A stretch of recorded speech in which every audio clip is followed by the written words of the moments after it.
Bonsoir à tous. Alors, bienvenue pour cette dernière installation de notre étude sur l'introduction au Mishneh Torah du Rambam. On s'était quitté la semaine dernière. On avait donc les semaines précédentes, euh, on avait déroulé le fil de la continuité historique de la chaîne de transmission depuis Moshe Rabbeinu jusqu'au dernier Beddin de Ravina et Ravassé. Ou Ravasi. J'ai jamais précisé, mais du coup je le précise maintenant. C'est arrivé plusieurs fois que je dise des fois Ravaché et des fois Ravassis. Et la raison, c'est que dans ma tête, c'est une confusion parce que il y a les deux versions.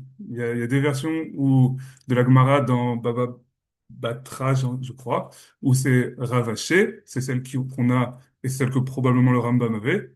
Et il y a des versions où c'est Ravassis. Et du coup, il y a les deux versions. Ça n'a pas énormément d'importance pratique. Donc, cette chaîne de transmission de Moshe Rabbeinu jusqu'au rédacteur du Talmud. La semaine dernière, on était arrivé à la question de qu'est-ce qui a changé avec la rédaction du Talmud. Avec la rédaction du Talmud, on est arrivé à la conclusion que il n'y avait plus d'autorité centralisée, il n'y avait plus de réunion. C'est vraiment ça, de rassemblement de tous les sages d'Israël qui pouvaient décider ensemble de la loi pour tout le peuple, qui pouvaient constituer cette cour suprême. Et du coup, nécessairement, toutes les lois qui étaient décidées à partir de là ne pouvaient avoir qu'une autorité limitée dans le temps et l'espace. Tant qu'on acceptait l'autorité d'un Beddin, il avait autorité. Mais un Beddin, en général, n'avait pas vocation à avoir autorité sur tout le peuple d'Israël. On avait, peut-être que c'est quelque chose qu'on pourra développer une fois qu'on aura terminé l'introduction, mais on avait fait une allusion au fait qu'il était possible qu'un Beth Din ait autorité sur d'autres Beth Dinim si ces Beth Dinim acceptaient cette autorité. Et autre chose qu'on avait signalé, qui était une idée qui ressortait un peu du texte, c'est que même un Beth Din local avait potentiellement la possibilité de faire des dérachats halachiques, d'extraire la halakha du texte biblique. Ce qui semblait pas, enfin, ce qui est normalement, jusque-là, on ne pensait pas tellement acceptable, mais il a l'air de dire le Rambam que les dinim aussi, les dinim muflaim, sont aussi le purview, dans la juridiction d'un beth din local. Mais encore une fois, c'est évidemment limité à la communauté sur la communauté qu'il dirige. On s'était arrêté du coup à ce paragraphe dans l'introduction. On l'avait lu, mais je vais le relire rapidement. Oubazeman Hazé, est-ce que vous avez par hasard déjà des questions ou des remarques sur ce qu'on avait déjà dit ou sur ma petite introduction? Parfait. N'hésitez pas à enlever vos micros ou même écrire dans le chat. J'ai pas forcément l'œil pour voir ce qui s'y passe, mais je sais qu'il y en a d'autres qui pourront relayer ou répondre. Vous vous reconnaîtrez. ובזמן הזה תאכפו צרות יתרות ודחקה שעה את הכל. ואבדה חוכמת חכמינו ובינת נבוננו נסתתרה. לפיכך אותן הפירושים וההלכות והתשובות, on n'a pas la même version, pardon. אותן הפירושים והתשובות וההלכות שחיברו הגאונים וראו שהם דברים מבוארים, נתקשו בימינו ואין מבין ענייניהם כראוי אלא מעט במספר, ואין צריך לומר התלמוד עצמו, הבבלי והירושלמי, וספרי והתוספתות, שהן צריכים דעת רחבה ונפש חכמה וזמן ארוך. ואחר כך יוודע מהן הדרך הנכוחה בדברים האסורים והמותרים ושאר דיני תורה האחים. Donc, à notre époque, donc à l'époque moderne post-talmudique, non, même post-géonique dans ce contexte, il y a eu énormément de souffrances et de difficultés. V'dahaka sha'et hakol, et tout le monde est sous des pressions.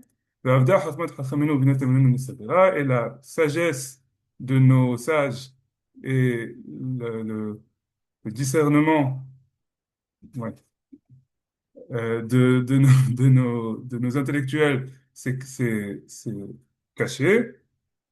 לפיכך אותן הפירושים והתשובות וההלכות שחיברו הגונים וראו שהם דברים מבורים. Ainsi, toutes ces explications et ces réponses et ces halakhot qu'ont écrit les Géonim et qui pour eux étaient des choses claires, expliquées, Nitkashu biyaminu, elles sont devenues difficiles à comprendre à notre époque. Ve'en mevin ya'nehem karaoui lam me'ad me'miswar. Et il n'y a que très peu qui arrivent à comprendre de quoi ils parlent comme il faut. Ve'en tzarich lomar ha-Talmud atzmo, et on n'a même pas, et a fortiori le Talmud lui-même, que ce soit le Bavli et Yerushalmi, ou le Sifra, le Sifri, le Toseftot, donc la littérature halachique complète, שהן צריכין דעת רחבה ונפש חכמה וזמן ארוך. Qui, elles, ont besoin d'un esprit large, d'une âme sage et de beaucoup de temps pour les comprendre. ואחר כך היוודע מהן הדרך הנכוחה בדברים האסורים והמותרים, ושאר דיני תורה היחיד.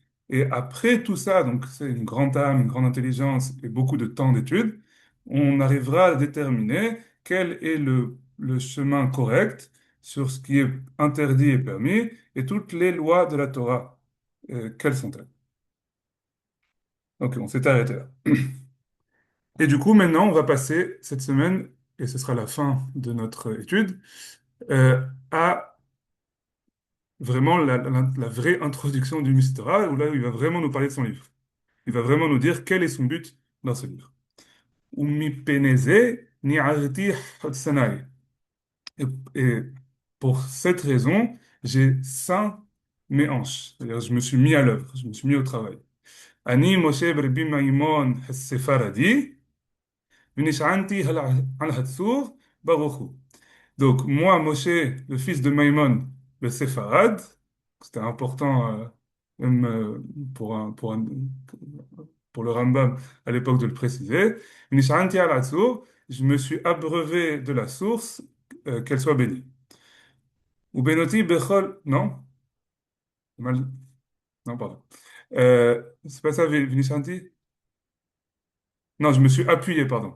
Je me suis appuyé sur la source, sur le rocher, pardon, qu'il soit béni. Ou benoti bechol elu ha-sefarim, ou vinoti, pardon. J'ai contemplé ces livres. Veraiti lechaber devarim ha-mitbarerim mikol elu ha-chiburin be'anyan ha-asur ve'hamutar ve'hatameh ve'hatahor. Et j'ai trouvé ça apte de rédiger des choses claires sur tous ces sujets, sur tous ces livres-là, c'est-à-dire d'extraire des sujets clairs de ces sujets, de ces livres halachiques, sur tout ce qui est interdit et permis, impur et pur. Aim she'ar dine Torah kulan, avec tous les dinim de la Torah, Bilishon Berura Vederech Ketzara, avec un langage clair et de façon très concise. Ah, j'étais Torah chez Be'alpé, Kula Sedura Befi Hakol. Jusqu'à que toute la Torah chez Be'alpé soit organisée et consultable, si on veut, dans la bouche de chacun, c'est-à-dire accessible à tous. Bélo, kushia, vélo, perouk, sans aucune objection et contradiction. Vélo, zé, omer, bézé, becho, vézé, omer, becho. Et pas celui-là il dit ça et d'autres ils disent comme ça. Et là, devarim, berurim, kerovim, nechonim, על פי המשפט אשר יתבאר מכל אלו החיבורים והפירושים הנמצאים ממות רבנו הקדוש ועד עכשיו. Seulement des choses claires, proches, donc accessibles, correctes selon la loi, comme ça va être expliqué comme ça a été expliqué par tous ces ouvrages et toutes les explications qui ont été données depuis l'époque de Rabbeinu Akadosh jusqu'à maintenant. Déjà, c'est intéressant qu'il retrace pas depuis la fin du Talmud, mais depuis Rabbeinu Akadosh. Parce que la vérité, c'est que la halakha, elle doit prendre en compte la Mishnah, la Tosefta, le Sifra, le Sifri, tout ce qui a été écrit, tout ce qui a été écrit Ça y est, il est définitif, d'une certaine façon. C'est-à-dire, il est définitif. Non, on peut contredire ce qui a été écrit, mais il a une autorité. Tant qu'il n'est pas contredit, voilà, il a une autorité. עד שיהיה כל הדינים גלויים לקטן ולגדול, בדין כל מצווה ומצווה, ובדין כל הדברים שתיקנו חכמים ונביאים. Jusqu'à que toutes les lois elles soient dévoilées, que ce soit aux jeunes ou aux moins jeunes, bedin kol mitzvah ou mitzvah, dans la loi de chacune des mitzvot, ou bedin kol hadvarim shetiknu hachamim unvi'im, et sur les lois de toutes les choses qui ont été instituées par les hachamim ou les nevi'im. C'est intéressant déjà, il y a une distinction entre mitzvah et takana. La mitzvah, c'est spécifique à ce qui est écrit dans la Torah. C'est les 613 mitzvot, on va le retrouver plus loin. Le commandement, c'est vraiment ce qui a été donné par Dieu. Ce qui est les takanot, c'est obligatoire parce qu'il y a un commandement d'écouter les takanot. Mais c'est pas en soi-même, les takanot en elles-mêmes ne sont pas considérés des commandements. C'est quelque chose de précis chez le Rambam. כללו של דבר, כדי שלא יהא אדם צריך לחיבור אחר בעולם, בדין מדיני ישראל. אלא יהיה חיבור זה מקבץ לתורה שבעל פה כולה, עם התקנות והמנהגות והגזירות שנעשו ממות משה רבנו ועד חיבור התלמוד, וכמו שפירשו לנו הגאונים בכל חיבוריהן שחיברו אחר התלמוד. La règle générale, c'est ce livre, il est là pour que l'homme, il ait besoin de cet ouvrage-là, et il n'ait pas besoin d'autre chose du tout pour connaître toutes les halachot, pour toutes les lois d'Israël. Seulement que ce livre réunisse toute la Torah chez Be'al Peh, toute la Torah orale entièrement. On avait déjà vu la première semaine, le tout premier cours, c'était le premier sujet que j'avais abordé. La Torah chez Be'al Peh, c'est l'explication des mitzvot, c'est les dinim. C'est pas toutes les discussions qui ont eu lieu. Non, la Torah chez Be'al Peh, c'est ce qui va nous donner. Ce qui nous donne, c'est toute la Torah chez Be'al Peh. C'est toute la loi.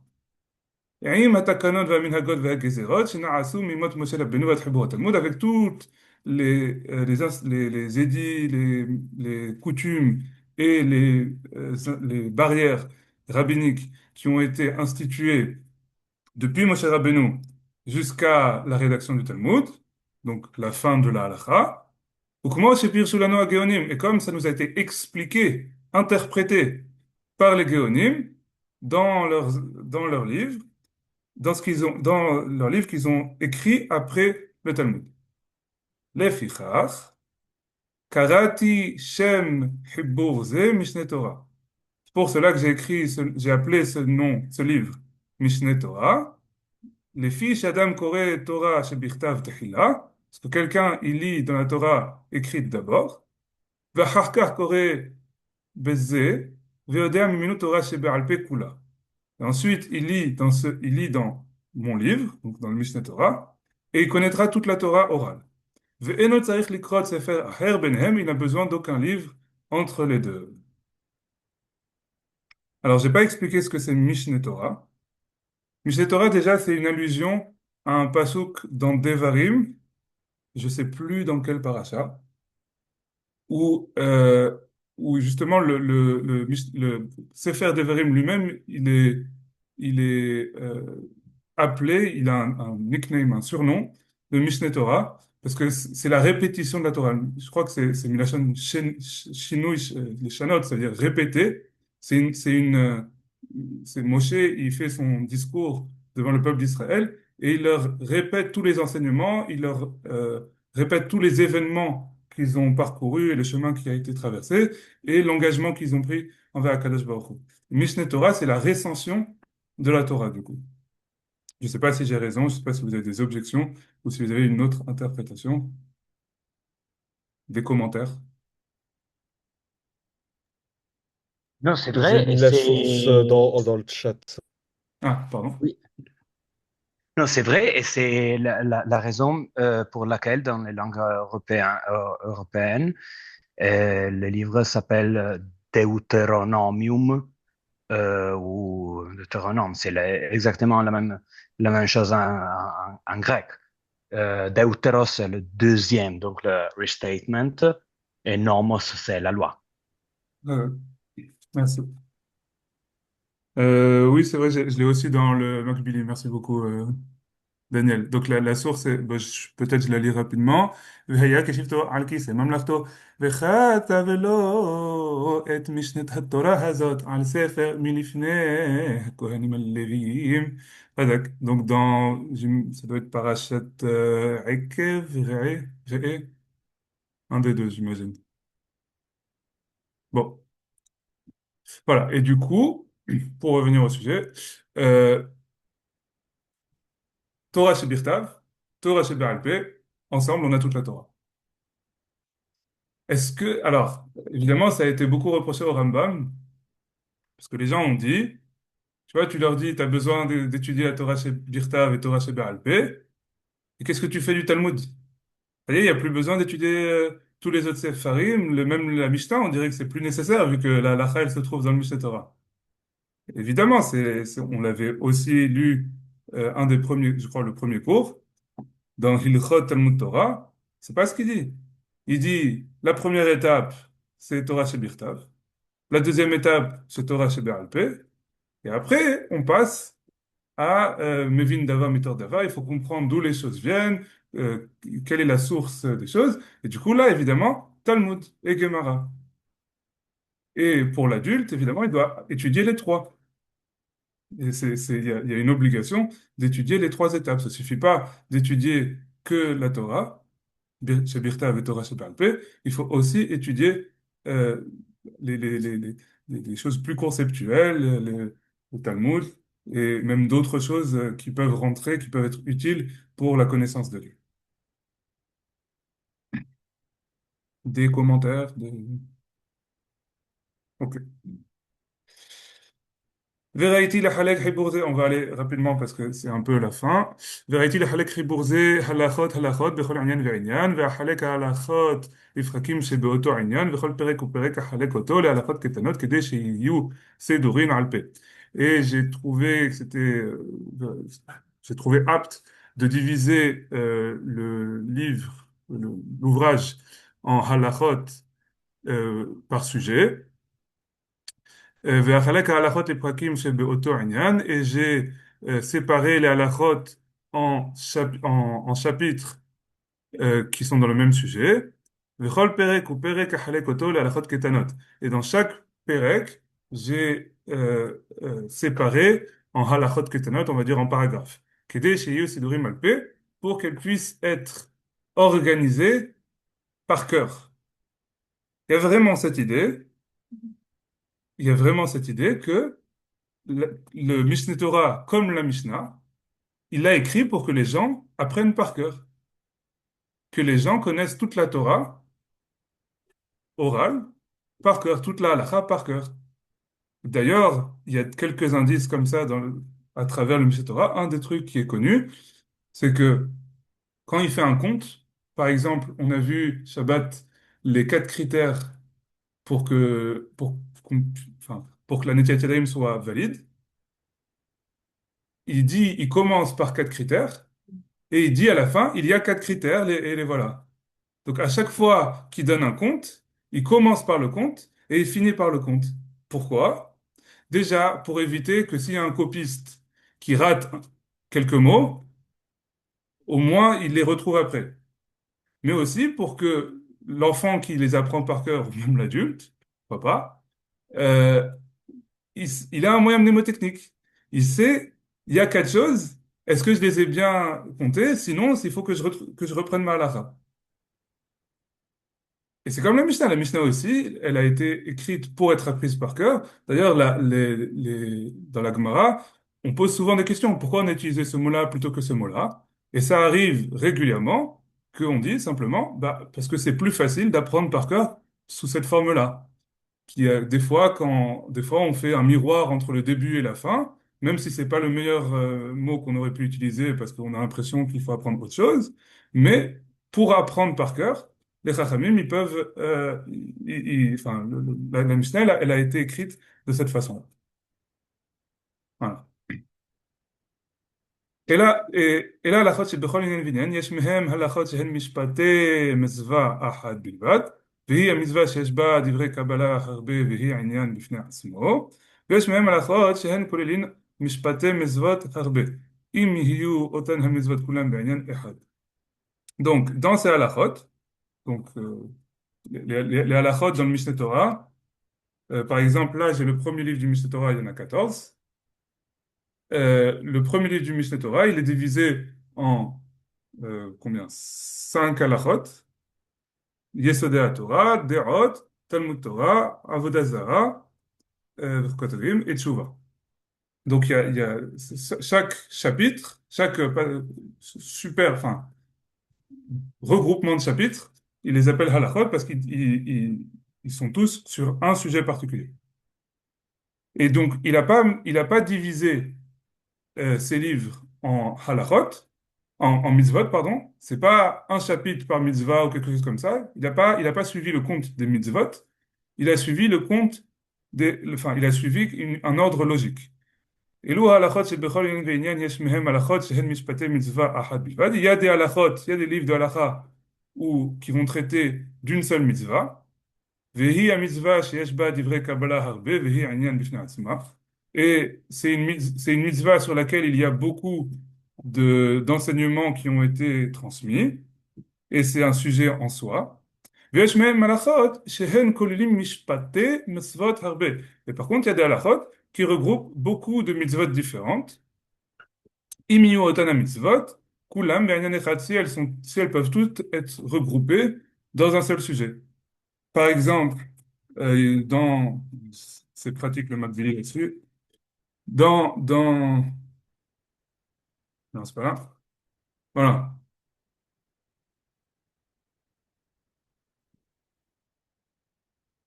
Dans Sefer Hamad, non. Dans Ilchot Deot, désolé. Oh, je sais plus où il les liste par livre.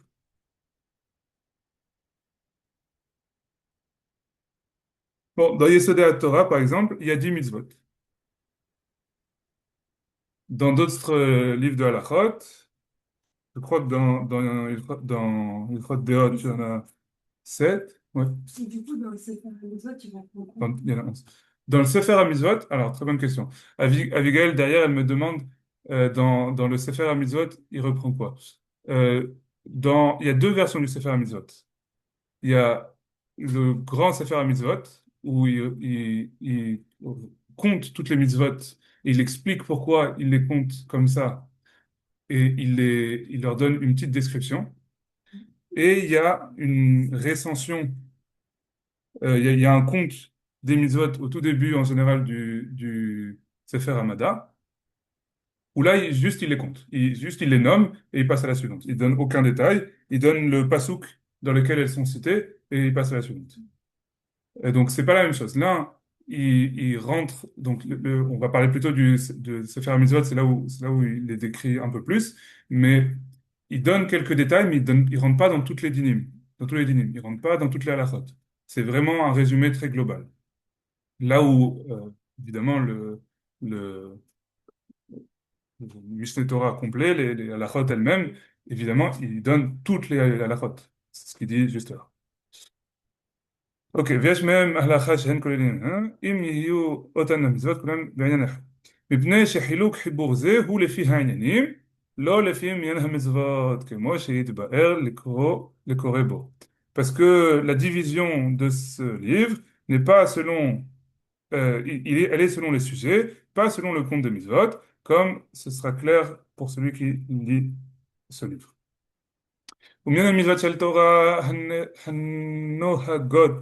הנוהגות לדורות, 613 מצוות. Et le nombre, le compte des mitzvot de la Torah qui sont obligatoires ad vitam aeternam, enfin, pour les générations, ce sont 613 mitzvot. Pourquoi il précise Nohagot les Dorot qui doivent être appliqués pour les générations, c'est parce que à l'époque des Nevi'im et de Moshe Rabbeinu, il a ordonné des choses au peuple de façon ponctuelle. Mais ça rentre pas dans le compte parce que nous, on s'en fiche. Ça n'a plus aucun impact sur nous. C'est pas, ça s'appelle même pas Torah chez Béalpé parce que c'est pas une mitzvah. Mais une mitzvah assez matayim shemone ve'arbaim. Parmi elles, des commandements positifs 284. Siman lahen minyan evari evarav shel adam, dont un moyen mnémotechnique est le nombre d'organes dans le corps de l'homme. Ou mehen, donc 248, ouais. Ou mehen, c'est un compte parmi d'autres. Si tu demandes à un biologiste aujourd'hui, ou je sais pas comment, un médecin, euh, déjà, il n'y a pas de consensus sur le nombre d'organes parce que il y a des choses que tu peux compter, que tu peux diviser en plein, il y a des choses que tu peux regrouper. Tu peux arriver à 248 aujourd'hui encore. C'est pas difficile, mais c'est pas, il n'y a aucune autorité, enfin, il y a aucune raison de préférer ce compte à un autre. ומהן מצוות לא תעשה, 365 סימן להם מניין ימות החמה. Et le nombre de commandements négatifs, on est à 365. Et là, pour le coup, c'est toujours correct. Donc, le signe, c'est le nombre de jours de l'année solaire. Et, alors, pour être précis, c'est 365, et un quart et des poussières, ou moins des poussières, je sais plus. Euh, mais ça va. Et 365 jours et 6 heures. Voilà. voilà. Ça va. C'est 6 heures et un peu plus, non? Et quelques minutes de plus. Ouais.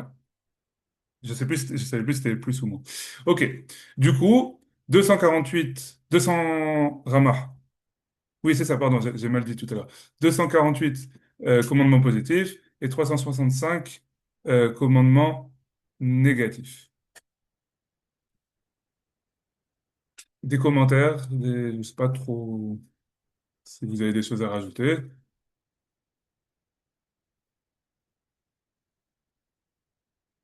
Allez-y, chauffez-vous.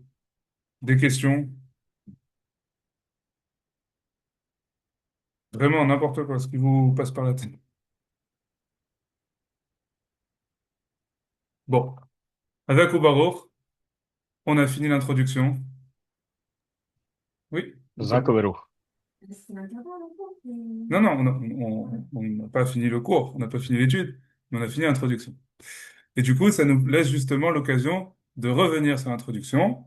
Je ne sais pas s'il y a besoin de résumer un petit peu ce qu'on a vu ou si on peut directement aller discuter d'autres questions ou des questions un peu de, d'approfondissement. Euh, est-ce, qu'est-ce que vous en pensez?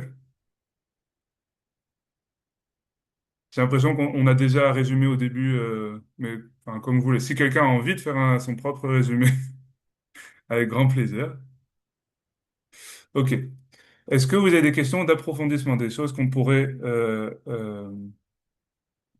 aborder, des exemples d'applications, des questions, ce que vous voulez. La séance dernière, vous m'entendez ou pas? On t'entend pas Ah, hyper bien, mais Parce que parler par mot, euh, La séance dernière, vous aviez dit qu'il y avait un système de calottes dans le Talmud Bavli, ouais. mais est-ce que vous n'en avez pas du tout parlé pour le Talmud palestinien? Et je me demande, enfin, je sais pas comment on appelle ça aujourd'hui, et je me demande si ça existait, ça existait pas, ou le principe du Talmud, il n'avait pas le même objectif. Voilà, c'était plus une question d'approfondissement sur cet aspect-là, mais pas sur le Mishneh Torah en général. Bonne question. Alors, déjà, je donne mon instinct et après, je laisserai chez moi les réponses. Ou Daniel. Mon instinct, c'est que les calottes, elles étaient nécessaires à Bavel parce qu'il y avait plusieurs yeshivot. il y avait plusieurs Bate Midrashim où les Chachamim se réunissaient. Et du coup, pour décider de la loi, il fallait faire cette Cour suprême. Et du coup, il fallait que les sages se réunissent. Sinon, bah, ça resterait une querelle de clochers. Cette maison d'études, elle décide plutôt comme ça. Cette maison d'études, elle décide plutôt comme ça. Donc, le principe des calottes, il sortait de la structure des institutions babyloniennes. Du coup, la question qui est peut-être la même, c'est est-ce que en, en Israël, en Palestine, à l'époque, il y avait une yeshiva ou plusieurs? Et est-ce qu'elles communiquaient ensemble? Enfin, ouais, du coup, je laisse ceux qui connaissent plus, si quelqu'un connaît la réponse. J'ai pas plus d'idées que ça. En fait, c'est vrai que par exemple, dans la littérature scientifique académique actuelle, on a plutôt tendance à parler de Talmud palestinien plutôt que de Talmud Yerushalmi, précisément parce qu'il y avait plusieurs académies en terre Oui, d'Israël, et pas à Jérusalem d'ailleurs. C'est assez marrant comme. On l'appelle le Talmud Yerushalmi, mais il n'y a pas eu d'académie à Jérusalem. Et c'est surtout, alors je ne sais pas s'il y a de système de callot en Israël, mais en tout cas, le fait est que il n'a jamais pu être terminé parce qu'à cause des persécutions justiniennes, bah, les sages d'Eretz Israël, ils n'ont jamais pu terminer c'est-à-dire leur commentaire de la Mishnah en Israël. dans le sens où ils ont pas étudié tous les sujets qu'ils auraient voulu étudier. Bah, c'est quand on regarde le Talmud Yerushalmi, il n'y a pas toutes les Mishnayot qui sont commentées. Enfin, c'est D'accord. plutôt les lois agricoles qui sont commentées, mais pas. Bah, disons, il y a les Mishnayot majeures, genre Sanhedrin, Rosh Hashanah, tout ça, mais il n'y a pas la plupart des Mishnayot qui sont commentées dans le Bavli. Là où justement dans le Bavli, Mhm. toutes les halachot agricoles, toutes les mishnayot qui sont sur Oui, des sujets agricoles ne sont pas traitées parce que justement ils s'appliquent, oui, les lois ne quand on s'appliquent est que en resté Israël. Israël. Donc pour eux, ils Exactement. voyaient pas l'intérêt, ils préféraient laisser ça au Talmud Yerushalmi. Mais je crois qu'il y a aussi d'autres traités mineurs qui sont pas traités dans le Bavli, ou je me trompe?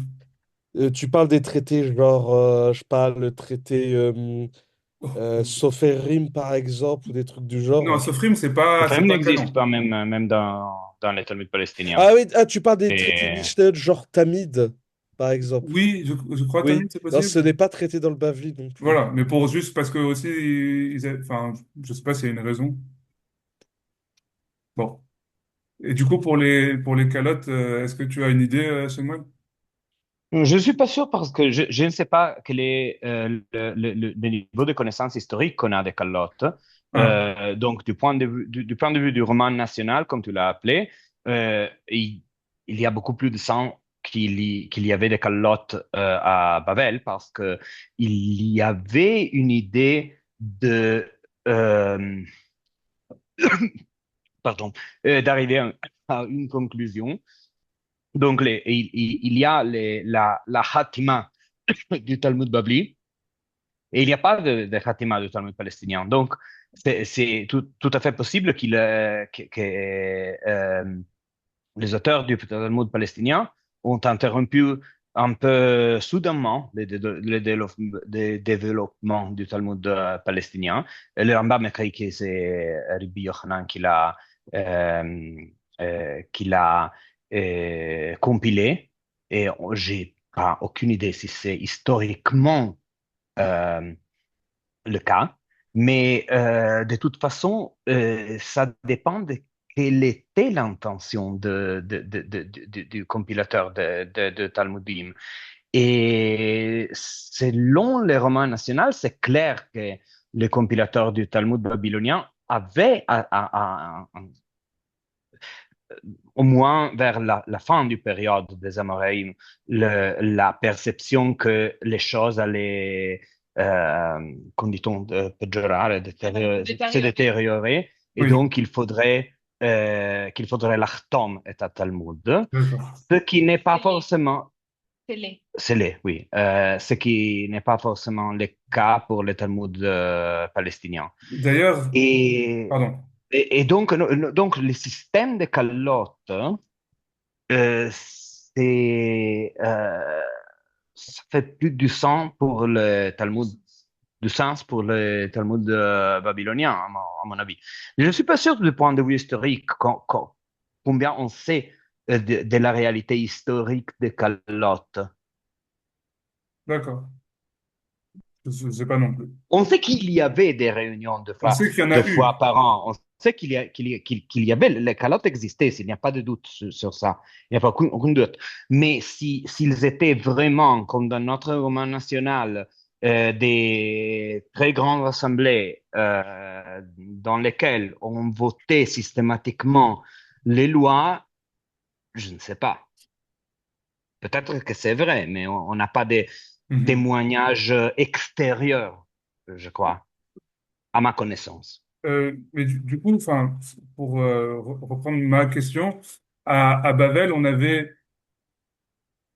avait Soura et Pumbedita et d'autres encore que je n'ai pas les noms en tête tout de suite, mais on sait qu'il y avait plusieurs yeshivot. À Yerushalayim, je sais qu'il y avait Yavne. Il y avait quoi d'autre? Il y avait Tibériade? Non.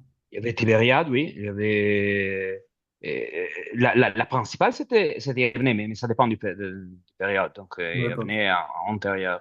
D'accord. Mais les Talmuds, et les Talmuds palestiniens, c'est très probablement compilé en Galilée. D'accord. D'accord. C'est vrai, Daniel fait comme ça, donc je crois que c'est comme ça, D'accord. que c'est vrai. Ok. Ok. Bah, Merci à tous les trois. pardon? Merci à tous les trois. Et elle dit merci à tous les trois. Ta réponse, chez moi, sur le fait que les Babyloniens, ils sentaient la fin d'une époque, ça C'est mon me, hypothèse, j'ai pas de source. C'est mon non, non, hypothèse. ça a du sens avec la question que je vais poser. Je ne sais pas si vous avez la même idée que moi. Je crois que c'est quelque chose que j'ai entendu de Hassan Halleva, ou peut-être de Rav Eibi Fao.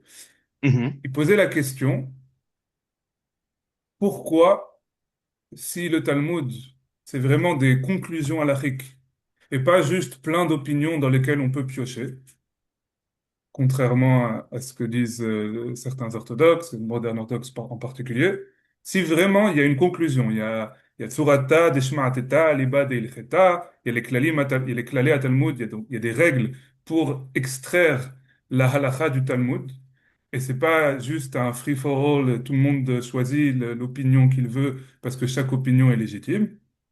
Pourquoi chaque opinion est enregistrée dans le Talmud? On avait déjà posé la question pour la Mishnah. Et on avait dit qu'il y avait une raison historique, probablement, que pas toutes les lois avaient déjà été acceptées, et que du coup, quand la Mishnah avait été diffusée, il y avait une nécessité de ménager un peu les positions des autres avis, et d'inclure les opinions qui n'étaient pas retenues pour la halakha. Maintenant, pour le Talmud, déjà, on a les kallot. Donc, normalement, ce problème-là, il devrait être déjà réduit, parce que tous les chachamim étaient censés s'être mis d'accord. La deuxième chose, c'est que le Talmud, il englobe beaucoup plus que juste des halachot. La Mishnah, en gros, peut-être à l'exception de Havot, et quelques ma'asim par-ci par-là, quelques histoires ici et là, en énorme majorité, la Mishnah, c'est de la halakha. Le Talmud, c'est pas ça. Le Talmud, c'est des discussions, c'est pas seulement les opinions de A et B, de Rav Intel et de Rav Intel, c'est comment ils arrivent à arriver à cette conclusion, leurs discussions, les midrashim, c'est beaucoup plus que ça. Pourquoi on a aussi retenu ça? J'imagine que certains savent, mais je vous laisse l'opportunité. Ceux qui savent, qui laissent le temps à ceux qui pensent savoir.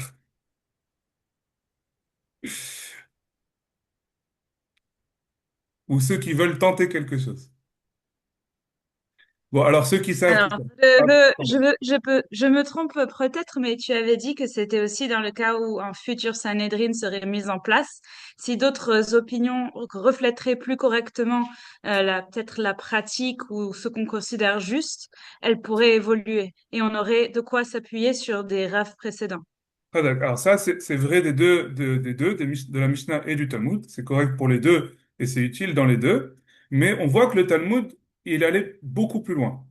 Non seulement il fait les midrashim, il fait le raisonnement, il discute des midrashim halakha, il ramène plein de Haggadot. Il est allé beaucoup plus loin. D'ailleurs, c'est beaucoup plus long. La Gemara, pour un texte qui est censé protéger la loi nationale et pouvoir être transmis de génération en génération, c'est quand même long. Et d'ailleurs, la preuve, c'est que on n'a pas des versions correctes du Talmud aujourd'hui, a priori. Je ne crois pas qu'on a une seule version qui soit complètement correcte du Talmud. Donc, c'est quoi l'idée d'avoir rajouté autant? Il me semble La que question la... de... Ah, Non, vas-y, vas-y. vas-y, je te laisse. Non, ce n'était pas une réponse, Ah, c'était pour ajouter je- à la question de David, que la partie où il demande pourquoi on a préservé plusieurs opinions, comme dans la Mishnah, euh, euh, con i Tom Besides, a parte il fatto, à part que c'est pour le futur Sanhedrin, comme tu le disais, mais il y a en valeur intrinsèque, je crois, à préserver les procès-verbaux d'un procès législatif. Pourquoi on n'a pas Et juste ramené les conclusions? pour la même raison qu'on préserve les procès-verbaux du Parlement. Mais c'est Ça a pas de la valeur même vocation. intrinsique. La Alors question, c'est... pourquoi on n'a pas fait plutôt un livre de... pourquoi la Gemara, c'est les procès-verbaux des parlements et pas simplement le code civil? Non, mais de toute façon, c'est plus compliqué que ça parce que de toute façon, même si on trouve une réponse à ma version de la question, l'autre partie reste ouverte. Pourquoi les parties agadiques? Donc, c'est pas suffisant de répondre à cette question. Et je n'ai pas de réponse. Ou peut-être j'ai, Attends, mais je veux participer à la discussion. j'ai une question de Abigail. Alors, Abigail, elle dit juste pour avoir la réflexion. Mais si c'était ça, on aurait dû rajouter déjà dans la Mishnah. La Mishnah, elle aurait dû rajouter et je pense que les conversations et la réflexion des Tanaïm, elles auraient été hyper intéressantes. Ça n'a aucun doute que ça aurait amené énormément à notre réflexion et à nos connaissances. Vas-y, Daniel. il me semble... Alors, je sais plus si c'est Hacham Faour père ou Hacham Faour fils. Mais il y a l'idée aussi, c'est pas juste un texte légal, mais que genre ça enregistre toute la ley mentale dans le texte. Mhm. C'est ça. Il me semble que En c'était quelque gros, chose c'est comme ça. ça. Et je vais donner un autre nom, mais ça revient au même. La ley mentale. Tu vois, le ley mental? C'est pas ça. Ah, je sais si. La ley mentale, ça veut dire, la ley, c'est la loi. La loi mentale, ça veut dire, ce serait, ok, on va me jeter des pierres. C'est un peu le Da'at Torah. Le Da'at Torah, ça veut dire les réflexions logiques qui ont amené les Amoraïm, les Tanaïm, à arriver à ces conclusions. Mais c'est à peu près la même chose que je vais dire. Mais c'est plus que ça. Pourquoi les Haggadot? Pourquoi tout ça? Parce que ils reconnaissaient que le peuple il allait être éparpillé et que, et que la culture juive allait être perdue. Le Talmud, c'est ce qui préserve la culture juive. C'est ce qui préserve les habitudes, les chemins de pensée du juif, du peuple juif de l'époque. Et pas seulement des Chachabim, mais même de la population. C'est Exactement, plus, oui. c'est plus loin, pardon? Non, non, je dis exactement. C'est pas, quand tu as dit c'est pas seulement les Chachamim, c'est ce qui est très intéressant. Comparant que le Talmud Yerushalmi, à ma mémoire, ne parle que de Chachamim. Euh, Et surtout, il est beaucoup plus concis. il est beaucoup plus concis, absolument. Le, Il y le a Tal- des Midrashim hein, aussi, mais beaucoup moins. Avec le Talmud Bavli, il y a une reconnaissance, les Chachamim, les Amoraïm, ou même les Savoraïm, ils voient que le peuple, il s'éparpille, que l'unité, la cohésion nationale, elle se délite, et ils se disent comment on va faire pour préserver notre culture, notre savoir, notre façon de vivre. Et la solution qu'ils trouvent, c'est le Talmud. Et je trouve, alors avec tous leurs défauts, mais que par exemple, quand tu écoutes Hacham Haleva parler, il essaye d'être fidèle à cette culture, de retrouver cette culture. Mhm. Quand il s'exprime, quand il donne une opinion et tout ça, tu n'entends pas un Américain. C'est pas, il essaye pas ni un Syrien, ni un Américain. Non, il essaye de retrouver le, la culture. Je sais pas quel autre mot donner à ça. Vraiment la culture du juif antique. C'est ça l'objectif, c'est pas la seule, c'est pas le seul but du Talmud, mais c'est pour ça que le Talmud il est aussi verbeux, il est aussi long, aussi développé. En tout cas, c'est l'opinion qui est donnée et je trouve que ça a beaucoup de sens. Je l'accepte volontiers. Une autre question, une autre remarque, une autre rebondissement. Il nous reste 40 minutes. On peut se regarder. Non, ok, si c'est Yanni, Marianne? T'as dit que t'allais préparer des questions. Non, pour l'instant, j'ai pas de questions. Ok. Alors, le premier sujet, enfin, du coup, le deuxième sujet Ah, au fait, c'est... Non, c'est pas grave. Pardon. Le deuxième sujet que je voulais aborder, c'est un exemple concret. Le Shulchan Aruch. Pourquoi est-ce que le Shulchan Aruch n'est pas autoritaire? Alors, la première réaction qu'on pourrait avoir, c'est évidemment, il n'est pas autoritaire parce il est post-talmudique. Ok. Le problème, on pourrait répondre à ça que déjà, est-ce qu'il n'avait pas un Beddin, un Sanhedrin? Marie Berav, il a ramené tous les sages d'Israël, ils ont fait un Sanhedrin, ils l'ont nommé Rav Yosef Karo comme, comme, comme Samour, comme Rav, et du coup il a reconstitué son Sanhedrin, et du coup maintenant ce qu'il décide, fait loi. Alors, on peut se poser d'abord la question, évidemment, de, de, de sa compétence. Parce qu'on en a discuté plusieurs fois. C'est pas clair dans la halakha. Il n'y a pas des critères clairs dans la halakha, malheureusement, ce qui serait quand même une bonne chose. Mais euh, il y a probablement, enfin, c'est assez évident qu'il faut qu'il y ait des critères pour qui est considéré les hachamim et qui est considéré le samour. Tu peux pas juste prendre tous ceux qui connaissent un minimum ou qui savent parler hébreu, qui sont juifs en Israël, les réunir au même endroit et dire on est tous les sages d'Israël. Il faut qu'il y ait des critères, il faut déjà qu'ils reconnaissent, bah, qu'ils comprennent déjà le fonctionnement de la loi. Parce que tu vas jamais nommer à la Cour suprême américaine quelqu'un comme juge qui connaît pas la loi du tout, qui reconnaît pas la Constitution, qui comprend pas le système. Et ça, a priori, déjà quand tu vois le Shulchan Aruch, comment il essaye de juger entre un avis et un autre, c'est assez clair qu'il n'accepte pas le système de la halakha comme il a été décidé avant. Une deuxième chose, c'est que il a des prétentions prophétiques qui change la loi. Dans son Magid Mesharim, il parle à un ange en rêve qui lui dit la halakha elle est comme ça, la halakha elle est comme ça. Ça, c'est problématique. Halachiquement, quelqu'un qui prend trop au sérieux ça, normalement, il est passible de la peine de mort. Alors, je ne sais pas à quel point il le prenait au sérieux lui, je ne sais pas à quel point il le prenait de façon métaphorique.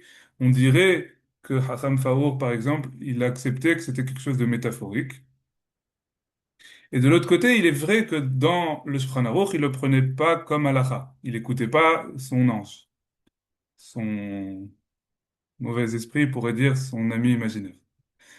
Euh, donc, a priori, déjà, bon, il y a ça aussi. Maintenant, disons qu'il n'avait pas de Sanhedrin, parce qu'il n'avait pas les capacités. Est-ce qu'il n'y a pas un effet où ce qu'il a décidé a été accepté par le peuple? Et du coup a été de facto il a donné autorité de facto par tout le peuple juif.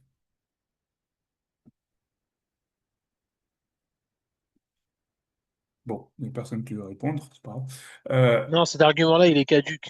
Parce que même sans s'appuyer là-dessus, on le voit dans le Nar, il y a des attitudes que le peuple avait, que les Névim, ils étaient contre. Le simple fait que le peuple choisisse de faire quelque chose en masse, c'est pas, ça fait pas forcément œuvre de loi. Si ça va contre le système déjà mis en place de manière claire, ce sera de facto refusé. Ok, ok. Mais Et laisse-moi te proposer un contre-argument. Si c'est les Chachamim qui acceptent. Par exemple, on a un exemple dans le Mishneh Torah que les Géonim, ils avaient proposé un minhag, j'en avais parlé la semaine dernière ou je sais plus quand, dans des lois monétaires.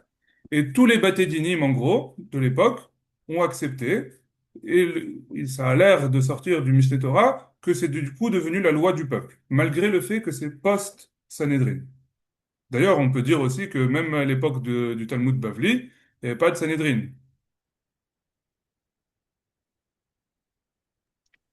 Bah, ça a toujours pour moi, ça reste de l'ordre du minhag. Ça reste que c'est coutumier. Ça veut dire que demain, le Sanhedrin, il est recomposé, il pourra pas s'appuyer sur cette décision géonique pour en déterminer un klal de la halakha. Oui, oui, Si mais simple que ça. aujourd'hui, cette halakha, elle s'applique. Très bien, certes. Et de Oui, toute elle façon, un s'applique, mais en Sanhédrin tant que futur, minhag Israël, il si pourra tu veux. Mais Non, moi j'ai d'autres contre-arguments, si vous très voulez. bien. Mon premier contre-argument, c'est déjà source que tout le monde a accepté. Ça, ça a l'air assez clair, déjà, qu'il y a toujours eu des communautés qui n'ont pas accepté au moins une partie de ces décisions, au minimum, si ce n'est toutes ces décisions. Les Thémanim, par exemple, jusqu'au 19e siècle, il me semble, n'acceptaient pas du tout le Shulchan Aruch comme référence, ils se basaient uniquement sur le Mishneh Torah. J'imagine qu'il y a des communautés en Italie jusqu'à aujourd'hui qui n'acceptent pas comme référence le Shulchan Aruch. Dans le monde ashkénaze, ça s'est fait graduellement. Ils disent souvent accepter le Shulchan Aruch en le contredisant 18 fois par chapitre, sans aucun problème. Euh, Ça, c'est une chose. Et deuxième chose, et je pense que c'est important, il y a une différence entre donner donner l'autorité à une cour et ensuite la cour légifère, et l'inverse. Ça veut dire d'abord le Shulchan Aruch décide de quelque chose, et des centaines d'années plus tard, petit à petit, ces opinions se répandent. C'est pas légiférer, ça. Ça, c'est quelque chose de bizarre. C'est pas un comportement normal d'une loi. Le, enfin, ça rentre, en réalité, ça rentre, il me semble, dans la façon de faire du droit des Tosafot, qui se base beaucoup sur la coutume et sur ce que les gens font. Mais dans notre système légal, qui est un système positif, avec des institutions qui décident de la loi, bah, ça marche pas comme ça. Je sais pas si vous avez encore d'autres contre-arguments, arguments, réponses. Pourquoi ça se passe pas comme ça? Je fais l'avocat du diable, je sais pourquoi. Mais si quelqu'un te dit, ah, mon grand-père, il a toujours fait, mon père, il a toujours fait, si on a des preuves on a de quoi s'appuyer depuis des générations et des générations, pourquoi je ne peux pas maintenant suivre le Shulchan Aruch, sachant que je sais que mes arrière-arrière-grands-parents suivaient le Shulchan Aruch? Bah, la première chose à laquelle ça me fait penser, c'est ce que disait Yanni juste avant. C'est que c'est pas parce que les gens faisaient que ça devient la loi. Et les gens ont Exactement. fait pendant des centaines d'années de la Avodah Zarah en Israël, c'est Exactement. heureusement pas devenu la loi. C'est exactement l'argument que disait, je répète ce que tu disais, Yanni, du coup.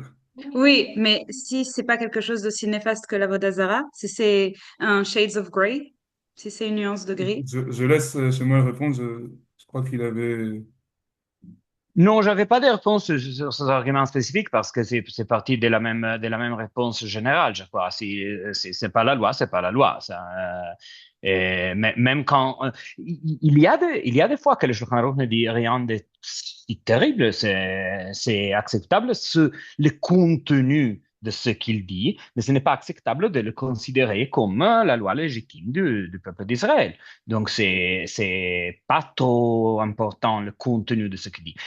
De toute façon, tout ça, toute la discussion du point de vue de ce que David a argumenté, c'est comme ça, c'est là sans même prendre en compte le premier argument qui David a soulevé, c'est-à-dire le fait que Yosef Karo n'était pas personnellement qualifié d'être un sage, mais pour répondre à ceux pour qui l'argument n'est pas suffisant, même si ces arguments sont sans le moindre doute 100% vrai, il n'était pas qualifié et était de toute façon au moins, au minimum, un coffre, au minimum. Donc, c'est un problème très, très, très sérieux de son travail halachique, entre guillemets. Mais même sans ça, il y a des... même quand le contenu, c'est pas problématique, c'est problématique Pour, quand même. pour reprendre ta question, Jen, euh, je pense que ce genre de question, elle peut apparaître uniquement quand on a une vision de la halakha, euh, je sais pas comment dire, erronée, où on la voit comme quelque chose de métaphysique, où on gagne des points dans le ciel et des choses comme ça. Non, la halakha, c'est la loi. La halakha, c'est, tu vas au Beddin, t'as fait quelque chose qu'il fallait pas, le Beddin t'appelle, il te punit pas, il y a un système légal qui s'opère. C'est pas juste moi j'ai l'habitude de faire ça et moi je préfère faire ça. Ça marche pas comme ça. La loi, c'est un système, tu peux pas dire mon père a l'habitude de conduire à 150 km/h sur l'autoroute. J'ai le droit de conduire à 150 km/h sur l'autoroute. Non, t'as pas le droit. Exactement. Et lui non plus n'a pas le droit. C'est pas grave. On Mais va ça marche. réussir à le L'argument convaincre, du code de David. la route, c'est le meilleur argument. C'est toujours Oui, le meilleur argument pour la comparaison parce que c'est très clair pour les gens. je crois que c'est une invention de chez moi et on est très reconnaissant. La loi, c'est la loi. Et les habitudes locales, elles sont très jolies, elles sont très mignonnes quand elles respectent la loi, mais elles ne se substituent pas à la loi. Voilà. Euh, autre sujet? Avec ou Baruch à tout le monde. J'arrête Jazakallah. l'enregistrement. Baruch Adonai, l'Olam, Amen, Amen.